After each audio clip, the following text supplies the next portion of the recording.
Good morning. My name is Mykaela Saunders and I'm honoured to be reading two of my poems for Panacea Poets.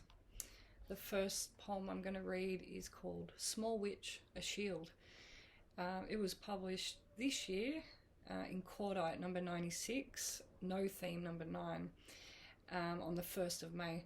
And this amazing issue was edited by Mindy Gill and Jeet Thayil.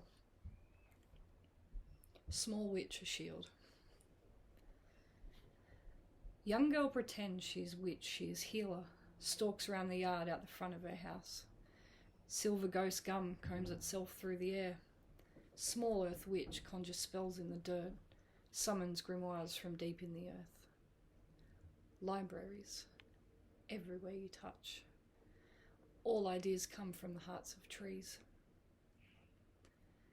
Muddy green rituals of root and leaf, unearthing old ways under the Hauser estate, whose concrete scabbed over land's fresh bled, squatted, stolen, fenced into Lego land allotments. She peels back the sprawl of the colonising spread. A library in everything you touch.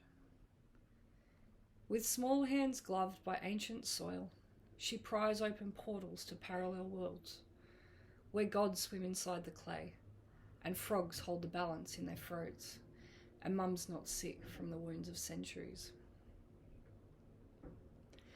In bed she reads stories on the pulped hearts of trees, cooks up enchantments in the cauldron of her mind, to dream the right spell to turn herself into a shield against those fists her mum's always catching. You are the scar of your mother's old wounds. Midnight. A haunted house. She slips from bed, sneaks from room, creeps down hall and rests at door, checks mum still breathing. She picks her way up the tree quick like a spider, lays heart down on bough as she catches her breath, hovers in light trance as leaves flick the sun, cheek to bark she meditates, practicing death. Like a Jarjum asleep in a Coolamon cradle, the world is a song being sung to you. Metronome precision of the highway next door, ghost ride up and down over ancient trade routes, where news and ideas and technology once travelled, in the stories and dances and songs of her old people, and in their hands on carved message sticks. Don't grow up to rule the world, little sis, or even other people. Just you stay sovereign over yourself.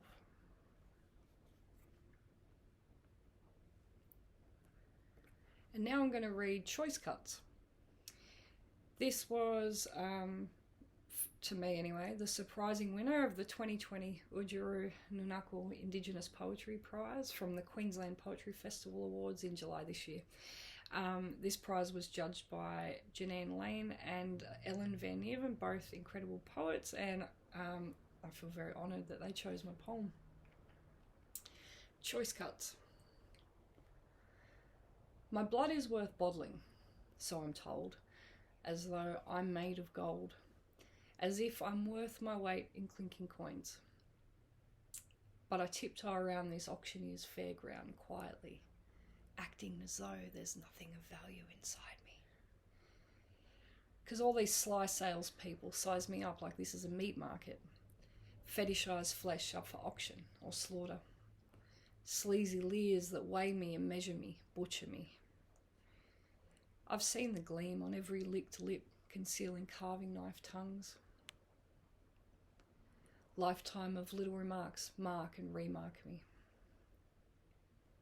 I got thick skin, but it's no good thing. Scar tissue, as sensitive as tough. Maladaptive trait from poking and prodding and wondering and weighing my blood against their knowledge of a curated culture, a pale imitation of what lives and breathes, concocted by experts in ivory towers, published in papers without our permission, bound up in books we can't afford to read, sermonised by grifters inside stolen sandstone walls, under whose scrutiny I want a mutiny. I scrunch myself up like waste paper instead and chew on lifelong meditations like how to talk, how to lease my labour in balance, with dignity, within a market monetizing indignity and imbalance. How to talk about my culture without the vultures descending on my words. To pick and flick and peel and pull so the saws just keep on weeping. How to say the things I need to but shouldn't, or they'll attract whites like flies, like feral camp dogs, sniffing round and humping the corpses of my ancestors. How to hold on to my integrity when cold neoliberal logic drills into me and the colonial vacuum sucks the marrow from me as fodder. I want to be sustained, but the terms are extractive. For an early casualty of late-stage capital, dreaming dead desires, of upward mobility through trickle-down economics. This pyramid schema is not so classy, reducing us all to fucking tears. And if I don't laugh, I'll cry. Poor me. I'd sell my soul to speak a language that doesn't commodify the sacred or express despair and disdain in economic frames.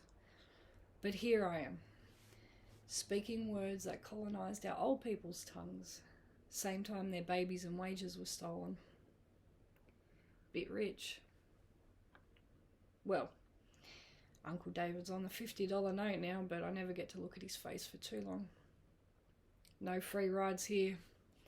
The only inheritance I'll ever get is all this transgenerational baggage that I never wanted.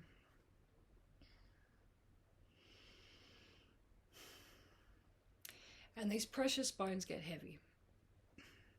And when you're poor, can't eat or dream, all you want to do is slip a femur from your thigh. Pop it out the way a black bean slips its skin. Crack him clean open. Pour the bright, rich marrow into a bowl and offer it to whoever is sniffing around for a meal ticket or even just a meal. Thank you.